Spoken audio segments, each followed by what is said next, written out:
আসসালামু আলাইকুম রহমতুল্লাহ। ভাঙচুর, বুলডোজার চালানো, যে কোনো প্রতিষ্ঠানকে টয়লেট ঘর বানানো, মানে হাগা সেন্টার বানানো, এগুলো এখন ফেসবুকের কমন ফিনোমিনান হয়ে গেছে। এবং যারা লিডিং পজিশনে আছে বা লিড দিচ্ছে, তারা এই শব্দগুলো হরহামেশা ব্যবহার করছে। তারা একের পর এক বলে যাচ্ছে যে অমুক নেতার অফিস ভেঙে ফেলা হয়েছে, সেখানে এখন পাবলিক টয়লেট বানানো হবে। জাতীয় পার্টির অফিসকে জাতীয় গণশৌচাগার বানানো হবে। আওয়ামী লীগের অফিসকে ইতিমধ্যে টয়লেট বানানো হয়ে গিয়েছে। এখন শুধু বাকি আছে স্বাধীনতা সার্বভৌমত্বের সাথে জড়িত প্রতিষ্ঠানগুলো।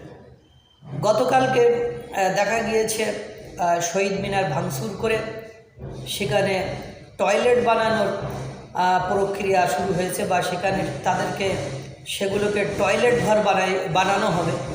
যেখানে যেখানে শহীদ মিনার আছে, ওই শহীদ মিনার ভেঙে দেওয়া হবে এবং সেখানে টয়লেট ঘর বানানো হবে। এবং তারপরে আপনারা দেখেছেন যে চিরাচরিত যে মানুষের ঢল নামে শহীদ মিনারে, বাংলাদেশের জাতীয় শহীদ মিনারে, সেটা কালকে অনুপস্থিত ছিল।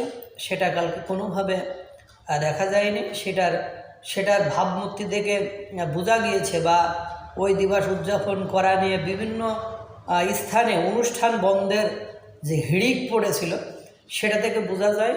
আর সেদিন আর খুব বেশি দূরে নয়, জাতীয় পার্টি আওয়ামী লীগের অফিস, বঙ্গবন্ধু শেখ মুজিবুর রহমানের বাড়ি ভেঙে যেমন পাবলিক টয়লেট বানানো হয়েছে, এসব শহীদ মিনারগুলো হয়তো বা গতকালকে যেমন ভাঙা হয়েছে ওইরকম ভেঙে সেখানে অচিরেই, এখনও যদি উপদেষ্টা সরকার নিয়ন্ত্রণ না করেন, তাহলে অচিরেই সেগুলো পাবলিক টয়লেটে পরিণত হবে।